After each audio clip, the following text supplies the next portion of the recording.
ബെർമുഡ ട്രയാങ്കിളിനെ കുറിച്ച് നിങ്ങൾ കൂടുതൽ പേരും കേട്ടിട്ടുണ്ടാകും. സമുദ്രത്തിലെ ആ ഒരു റൂട്ടിൽ സഞ്ചരിച്ച ഒരുപാട് കപ്പലുകളും വിമാനങ്ങളും ഇന്നും തിരിച്ചു വന്നിട്ടില്ല. എന്നാൽ ഇന്ന് ക്രേസി പീഡിയ നിങ്ങളെ കൊണ്ടുപോകുന്നത് അവിടേക്കല്ല, മറിച്ച് ഇതിനോട് വളരെ സാമ്യമുള്ളതും അതുപോലെ തന്നെ ഒരുപാട് രഹസ്യങ്ങൾ ഒളിഞ്ഞുകിടക്കുന്നതുമായിട്ടുള്ള ജപ്പാനിലെ ഡ്രാഗൺസ് ട്രയാങ്കിൾ അഥവാ ഡെവിൾ സീയുടെ അടുത്തേക്കാണ്.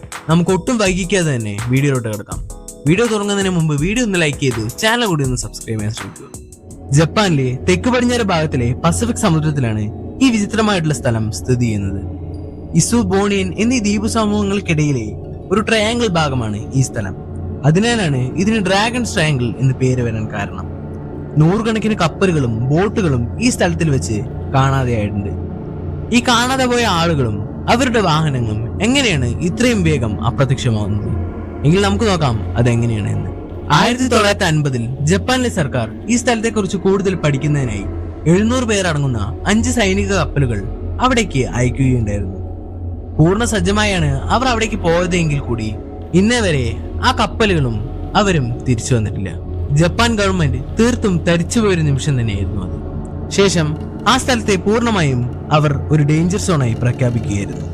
എന്നാലും ഇതിനു മുൻപും ശേഷവും ഒരുപാട് ആളുകൾ മത്സ്യബന്ധനത്തിനും മറ്റും അവിടേക്ക് പോവുകയും അതിൽ ഭൂരിഭാഗം പേർ തിരിച്ചു വന്നുവെങ്കിൽ കൂടി ചെറിയ ശതമാനം പേർ ഇന്നും തിരിച്ചു വന്നിട്ടില്ല. അങ്ങനെ വിദഗ്ധരുടെ ഒരുപാട് റിസർച്ചിന് ശേഷം ഇതിനു പിന്നിലെ കുറച്ച് കാരണങ്ങൾ അവർ മുന്നോട്ട് വെക്കുകയായിരുന്നു. ഡെവിൾ സീ എന്ന ഈ പ്രദേശം സ്ഥിതി ചെയ്യുന്നത് പസഫിക് സമുദ്രത്തിലെ റിംഗ് ഓഫ് ഫയർ എന്ന അഗ്നിപർവ്വത സമൂഹത്തിന്റെ ഇടയിലാണ്. അതായത് അഗ്നിപർവ്വതങ്ങളുടെ ഒരു നീണ്ട നിര തന്നെയാണ് ഈ പ്രദേശം. അതിനടുത്ത് സ്ഥിതി ചെയ്യുന്നതിനാൽ തന്നെ കടലിനുള്ളിലെ അഗ്നിപർവ്വത സ്ഫോടനങ്ങളാണ് ഇതിലെ ആദ്യത്തെ പോയിന്റ് എന്നത്. അതിനാൽ തന്നെ ഈ പ്രദേശത്ത് വലിയ തിരമാലകൾ രൂപപ്പെടാറുണ്ട്. അതുപോലെ ന്യൂനമർദ്ദവും ചുഴലിക്കാറ്റും ഇവിടെ വളരെ സാധാരണമായിട്ടുള്ള ഒന്നാണ്. ഒപ്പം മാഗ്നറ്റിക് ഡിസ്റ്റർബൻസ് എന്ന പ്രതിഭാസമാണ് രണ്ടാമത്തെ കാരണമായി അവർ മുന്നോട്ട് വയ്ക്കുന്നത്. അതായത് കപ്പലിലെ കോമ്പസ് ഈ മേഖലയിൽ കൃത്യതയില്ലാതെ പ്രവർത്തിക്കാറുണ്ട്.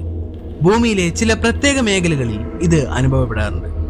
അതോടൊപ്പം തന്നെ ഒരുപാട് അശാസ്ത്രീയമായിട്ടുള്ള വാദങ്ങളും ആളുകൾ പറയാറുണ്ട്. അതായത് ഇവിടെ അന്യഗ്രഹ ജീവികളുടെ UFO കണ്ടിട്ടുണ്ട് എന്ന രീതിയിലുള്ള വാദങ്ങൾ. കൂടാതെ ഇത് മറ്റൊരു പാരലൽ ഡയമെൻഷനിലേക്കുള്ള അല്ലെങ്കിൽ മറ്റൊരു യൂണിവേഴ്സിലേക്കുള്ള വാതിലാണ് എന്നുമെല്ലാം പറയപ്പെടുന്നു. അവിടെയുള്ള ആളുകൾക്കിടയിലും ഒരുപാട് തരത്തിലുള്ള കെട്ടുകഥകളുണ്ട്. അതായത് ഇവിടെ ഡ്രാഗൺസിന്റെ രൂപത്തിലുള്ള ദേവാത്മാക്കളുണ്ട് എന്ന് മുതൽ തുടങ്ങി പല രീതിയിലുള്ള അന്ധവിശ്വാസങ്ങൾ ഇവിടെയുണ്ട്. ഇത്രയും കേട്ടതിൽ നിന്ന് നിങ്ങൾ മനസ്സിലായി കാണും ജപ്പാനിലെ ഡ്രാഗൺ ട്രയാങ്കിളിലെ നിഗൂഢതയും അതുപോലെ തന്നെ ഭീകരതയും എത്രത്തോളമാണ് എന്ന്. ഇതിന്റെ രഹസ്യം ചുരുളഴിയാത്ത ഒന്നായി ഇന്നും തുടരുന്നു. സോ ഇതിനെക്കുറിച്ചുള്ള നിങ്ങളുടെ അഭിപ്രായം എന്താണ്? താഴെ കമന്റ് ബോക്സിൽ കമന്റ് ചെയ്യൂ. ഈ വീഡിയോ ഇഷ്ടപ്പെട്ടാൽ ലൈക്ക് ചെയ്ത് ചാനൽ കൂടി ഒന്ന് സബ്സ്ക്രൈബ് ചെയ്യാൻ ശ്രമിക്കുക.